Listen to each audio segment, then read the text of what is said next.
Hello friends, स्वागत है आप सभी का आपके अपने चैनल ट्रिक इंजीनियर्स एकेडमी में। आज हम बात करेंगे बेरिंग कैपेसिटी का। जब एनालिसिस करते हैं तो हम इसमें कौन कौन से टर्म्स का यूज़ करते हैं। इससे काफ़ी बार बहुत सारे क्वेश्चन पूछे जाते हैं जिसमें काफ़ी बच्चों को डाउट रहता है। तो आज हम आपके लिए एक डिटेल्ड वीडियो इसके लिए ला चुके हैं, तो जिसमें हम बात करेंगे ग्रॉस लोडिंग इंटेंसिटी की, net loading intensity, ultimate bearing capacity, net ultimate bearing capacity, gross safe bearing capacity, net safe bearing capacity, safe bearing pressure और अलाउबल बेरिंग प्रेशर। ये 8 टर्म्स हैं जिनके बारे में हम आज डिटेल में चर्चा करने वाले हैं। तो इसको डिटेल में पढ़ने से पहले मैं आपको 2 टर्म बताना चाहता हूँ कि अगर हम इसको हम किस में पढ़ते हैं। हम शैलो फाउंडेशन जो टॉपिक पढ़ रहे होते हैं तो उसके अंदर हम इन टर्म्स को पढ़ते हैं, है ना। तो जो शैलो फाउंडेशन होती है इसको हमें सेव कराने के लिए 2 क्राइटेरिया को हमें पास करना पड़ता है। एक तो हमारा जो शेयर फेलियर क्राइटेरिया है ना, इसको हम बेरिंग कैपेसिटी क्राइटेरिया भी बोलते हैं, और दूसरा हमारा सेटलमेंट क्राइटेरिया। एक सेटलमेंट क्राइटेरिया और एक शेयर फेलियर क्राइटेरिया। जब ये दोनों क्राइटेरिया हमारे सेफ होंगे उसके बाद ही हमारी जो फाउंडेशन है वो पूरी तरीके से सेफ होगी। हम आगे बात करेंगे कि मैंने आपको ये चीज़ क्यों बताई।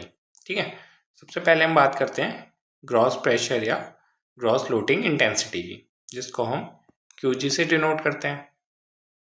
ये क्या है हमारा, it is the total pressure at the base of footing due to the weight of the super structure, self weight of footing and the weight of earth fill. मान लीजिए ये कोई हमारी स्क्वायर फुटिंग है, ठीक है। तो स्क्वायर फुटिंग का वेट हो गया, और जो ये सुपर स्ट्रक्चर का वेट अगर हम पी मान लेते हैं तो सुपर स्ट्रक्चर का वेट हो गया, और हमारा क्या हो गया, ये जो अर्थ फिल हमने कर रखा है अर्थ फिलिंग का वेट हो गया, जिसको हम क्या बोलते हैं, ओवरबर्डन प्रेशर के नाम से भी जानते हैं। तो ये क्या है हमारा ओवरबर्डन प्रेशर, ओवरबर्डन प्रेशर। ठीक है, तो ओवरबर्डन प्रेशर हो गया यानी कि अर्थ फिल का वेट हो गया, फुटिंग का वेट हो गया और सुपरस्ट्रक्चर का वेट हो गया। इन तीनों को जब हम मिला देंगे तो जो हमारा प्रेशर निकलेगा वो क्या निकलेगा, हमारा ग्रॉस प्रेशर निकलेगा या ग्रॉस लोडिंग इंटेंसिटी निकलेगी। तो क्यूजी में क्या होगा, सब कुछ ऐड होगा। ठीक है, अब हम बात करेंगे अगले टर्म की, वो है हमारा नेट प्रेशर या नेट लोडिंग इंटेंसिटी।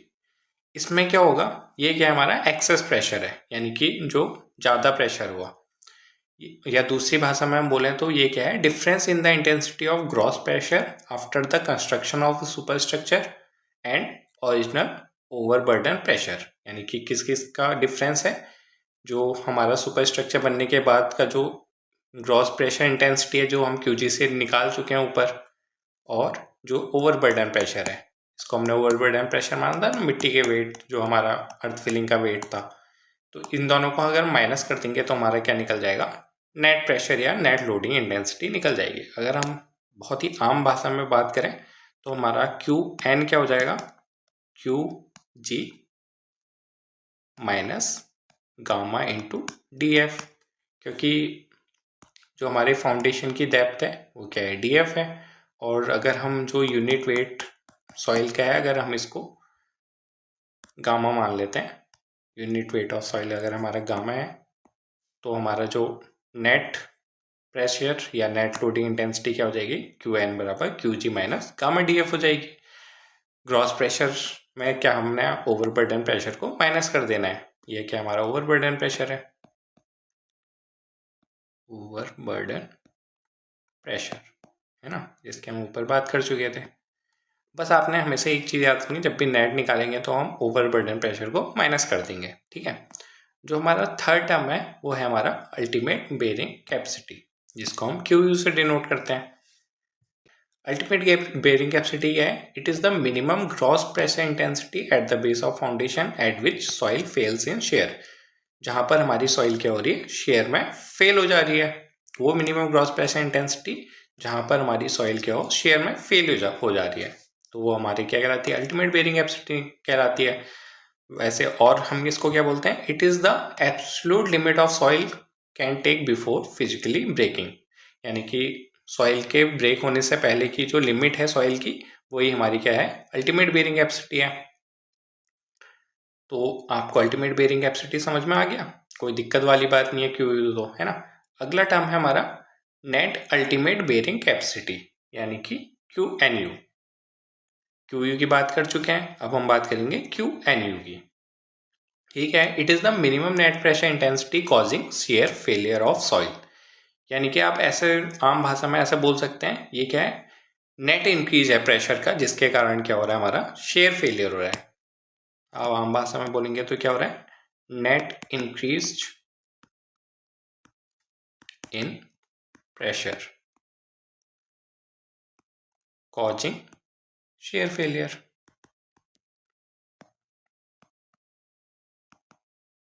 है ना। राइटिंग का थोड़ा वो कर लेना, क्योंकि अभी आदत नहीं है मेरे को इस टैब को चलाने की।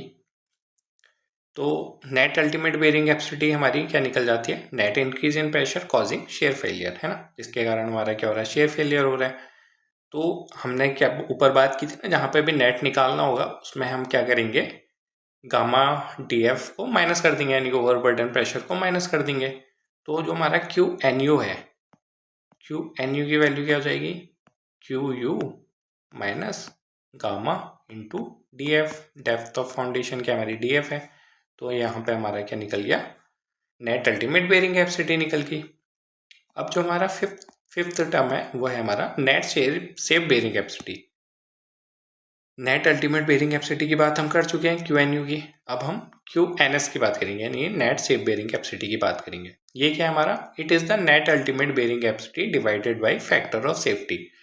नेट अल्टीमेट बेयरिंग कैपेसिटी तो हमने निकाल दी, अगर हम फैक्टर ऑफ सेफ्टी से भी डिवाइड कर दें, यानी कि हम फैक्टर ऑफ सेफ्टी लेके चलते हैं ना हर चीज़ में, कि वो तो उतना तो चल जाएगा, अगर फैक्टर ऑफ सेफ्टी लेके चलते हैं, थोड़ी बहुत दिक्कत भी हो तब भी हमारा क्या हो, वो शेयर फेलियर ना हो, है ना।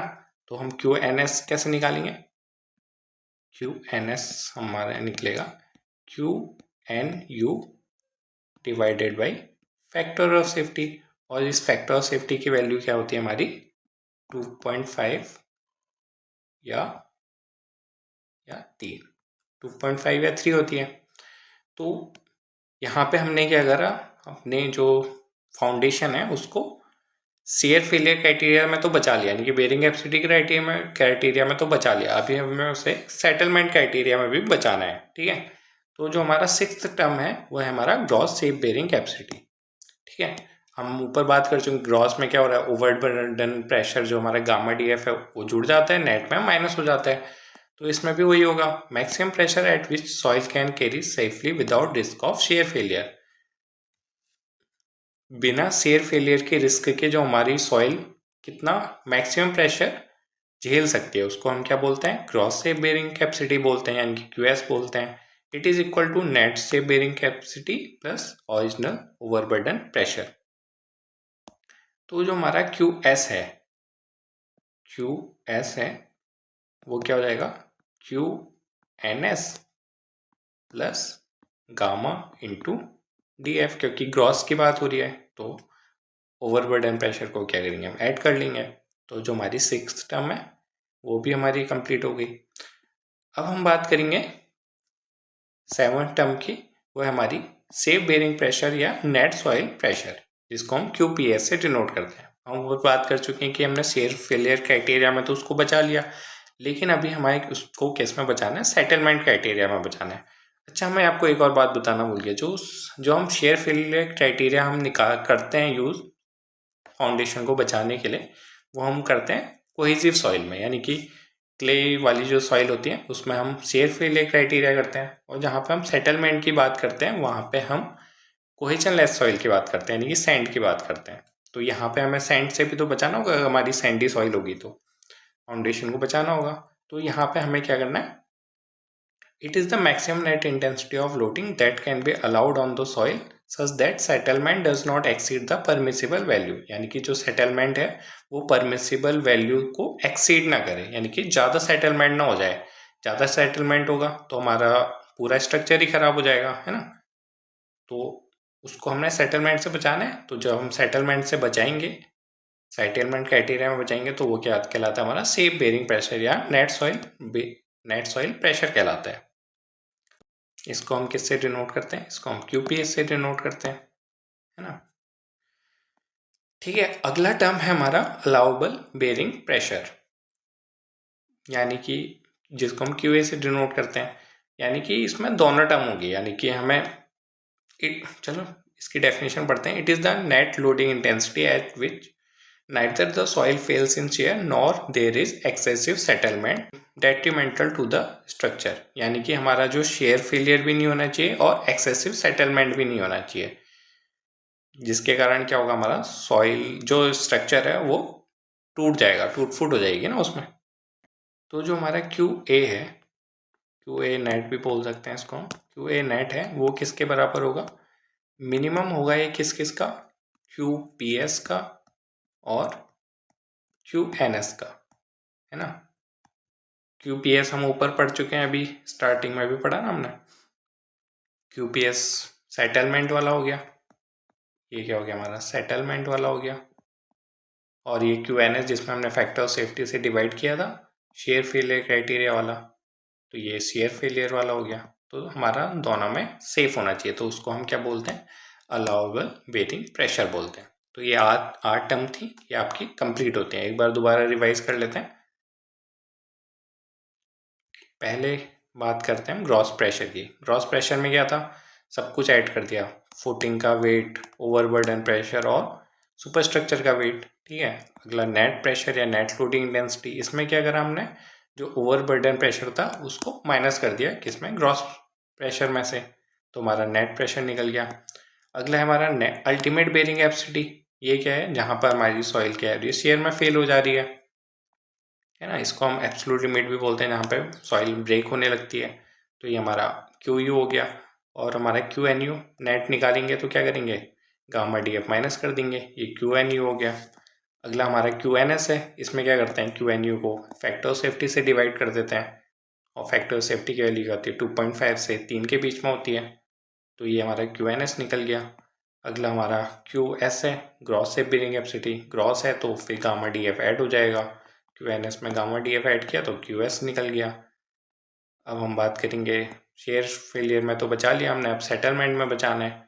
तो सेटलमेंट में बचाना है तो हाँ, एक और चीज़ ना, इसमें परमिसेबल वैल्यू की बात आती है ना, तो जो हमारी सेटलमेंट की परमिसेबल वैल्यू होती है वो 25 mm या तो 40 mm, या तो 25 mm या 40 mm। ठीक है, ये भी आपसे पूछा जा सकता है, तो ये आपको पता होना चाहिए। तो ये हमारा QPS निकल गया। ठीक है, QPS हो गया। अब हमारा है QA नेट। QA नेट में हमने क्या करना है, सेटलमेंट से भी बचाना है और शेयर फेलियर से भी बचाना है, तो मिनिमम ऑफ QPS और QNS। तो इस तरीके से आपका आज का टॉपिक समाप्त होता है। तो थैंक यू दोस्तों, आपको मिलेंगे किसी नए टॉपिक के साथ। अगर आपको हमारी वीडियो अच्छी लगती है तो हमारे चैनल को सब्सक्राइब कीजिए और ज़्यादा से ज़्यादा अपने दोस्तों में शेयर कीजिए। Thank you.